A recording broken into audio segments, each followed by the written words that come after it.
둘째 주일입니다. 12월 10일 인권 주일이기도 합니다. 새날교회 주일 공동예배 증언 말씀 나누겠습니다. 증언 제목은 너는 비록 힘이 적으나입니다. 요한계시록 3장 7절부터 13절 말씀입니다. 빌라델비아 교회의 신분꾼에게 이렇게 써 보내라. 거룩하신 분, 참되신 분, 다윗의 열쇠를 가지고 계신 분, 여시면 닫을 사람이 없고 닫으시면 열 사람이 없는 그분이 말씀하신다. 나는 내 행위를 안다. 보아라, 내가 내 앞에 문을 하나 열어두었는데 아무도 그것을 닫을 수 없다. 내가 힘은 적으나 내 말을 지키며 내 이름을 모른다고 하지 않았다. 보아라, 내가 사탄의 무리에 속한 자들을 내 손에 맡기겠다. 그들은 스스로 유대 사람이라고 하지만 사실은 그렇지 않고 거짓말을 하는 자들이다. 보아라, 내가 그들이 와서 내 앞에 꿇어 엎드리게 하고 내가 너를 사랑하였다는 것을 알게 하겠다. 인내하라는 내 말을 내가 지켰으니 온 세상에 닥쳐올 시험을 받을 때 나도 너를 지켜주겠다. 시험은 땅 위에 사는 사람들을 시험하려고 닥치는 것이다. 내가 곧 가겠다. 너는 내가 가진 것을 굳게 붙잡아서 아무도 내 면류관을 빼앗지 못하게 하라. 이기는 사람은 내가 내 하나님의 성전의 기둥이 되게 하겠다. 그는 다시는 성전을 떠나지 않을 것이다. 나는 내 하나님의 이름과 내 하나님의 도시 곧 하늘에서 내 하나님께로부터 내려오는 새 예루살렘의 이름과 또 나의 새 이름을 그 사람의 몸에 써주겠다. 귀가 있는 사람은 성령이 교회들에 하시는 말씀을 들어라. 아멘. 이것은 주님의 말씀입니다. 너는 비록 힘이 적으나 지금 말씀 나누겠습니다.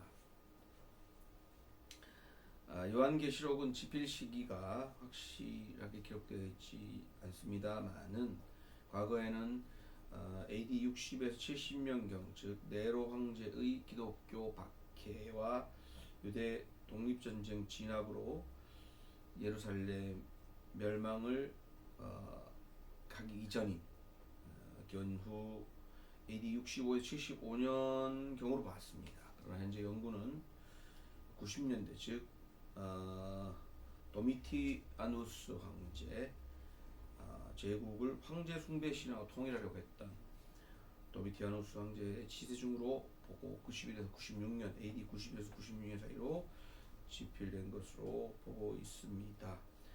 이것은 당시에 박해가 극심했다라고 하는 것을 말해주고 있고요. 오늘 나오는 7교회는 지금의 터키 지역에 있는 소아시 7교회라고 할 수 있습니다. 중심이 되었던 7교회인데요.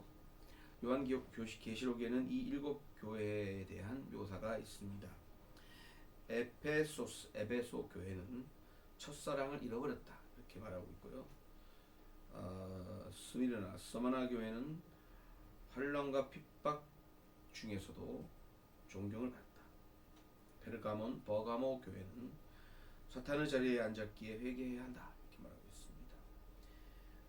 티아티라 두아디라 교회는 거짓 선지자들의 가르침에 빠졌다.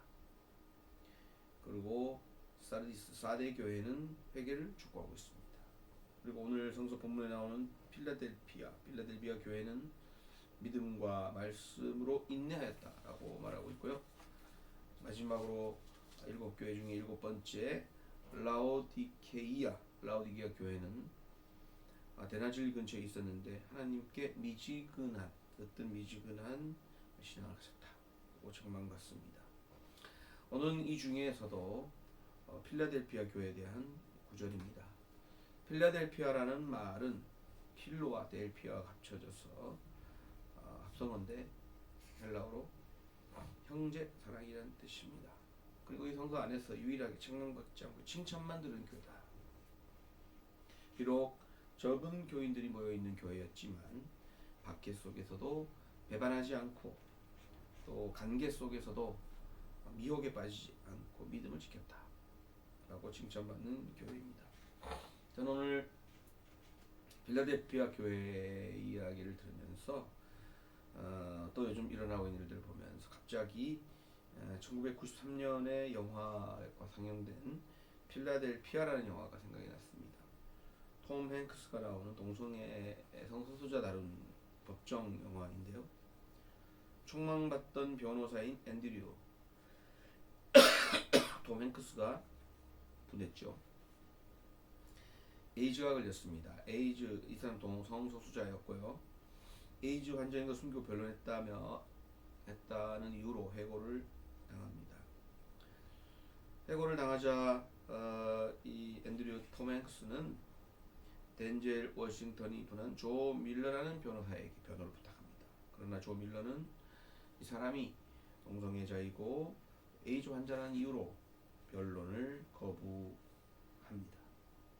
우여곡절 끝에 결국은 이 성소수자 동성애자가 자신처럼 인종차별을 당했던 흑인과 같구나 생각을 하게 되었고 변호를 해주게 됩니다. 결국 재판에서 에이즈라는 질병으로 인한 해고는 부당하다는 결론을 얻게 되지만 앤드류는 재판장에 쓰러졌고 결국 죽게 된 영화입니다.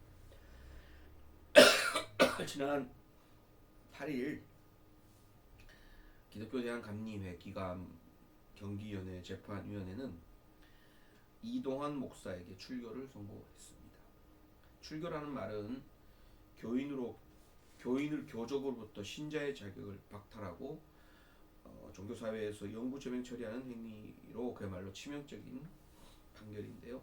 그 이유는 이동환 목사가 성소수자 축복식을 하는 등 동성애를 옹호했고 언론 인터뷰를 통해서 교회를 모함하고 악선전을 했고 성소수자 인권단체 Q&A를 개설했다라는 것이었습니다. 거대한 교권 앞에 무력한 한 목사의 출교 소식에 놀라움을 금할 수 없습니다. 원수도 사랑하고 누구나 차별 없이 사랑하는 그리스도의 지상 명령을 수행한 것이었지 영구 제명 사안인지 모르겠지만 그야말로 어이없는 판결입니다. 지난 8일에는 또 전국 장애인 철폐연대 전장현의 시위로 서울 지하철 4호선 해화역 하행선이 24분간 무정차 통과하였는데 활동가 8명이 경찰에 강제 연행되었습니다. 경찰은 퇴거 불응 철도 안전법 위반이라는 또 업무방해 혐의로 현행범으로 체포했습니다. 법의 이름으로 말이죠. 이들은 지금 4명은 해화경찰서, 4명은 서대문경찰서에 연행되었고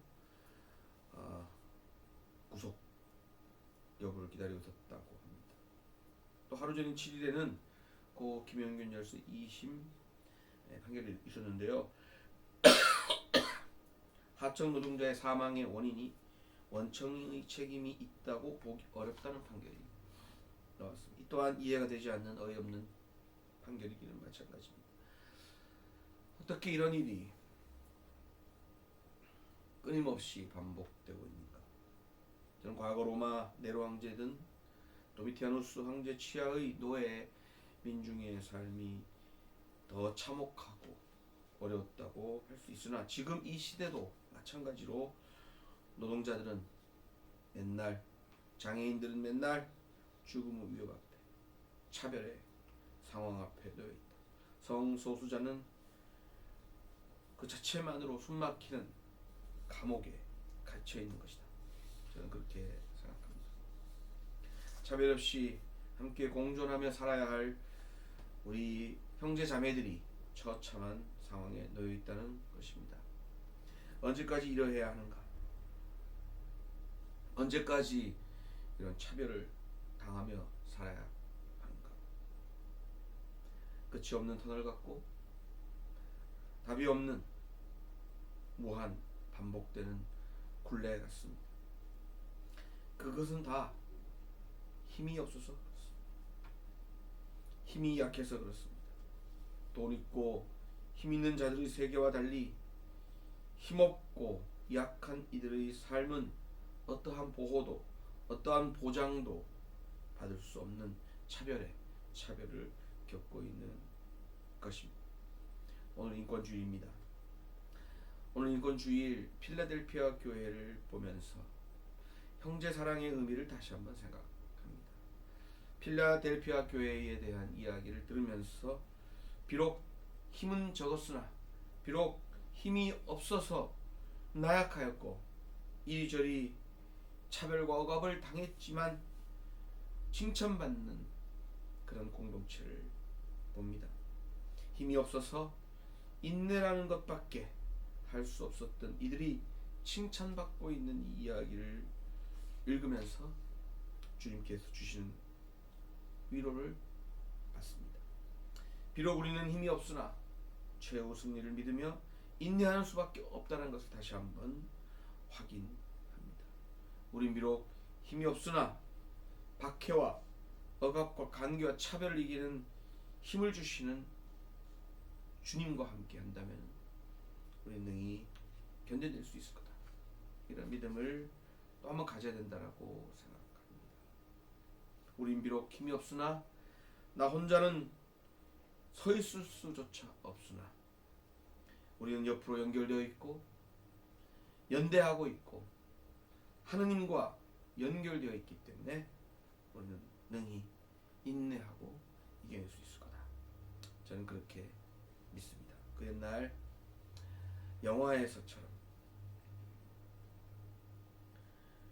차별과 조롱과 멸시와 박해 다 넘어 형제애를 나눴던 이들처럼 우리 또한 비록 힘이 없으나 연대하면서 힘과 또 우정을 나눌 수 있는 형제사랑, 자매사랑 나눌 수 있는 저희들 될 수 있기를 간절히 축복하며 빕니다.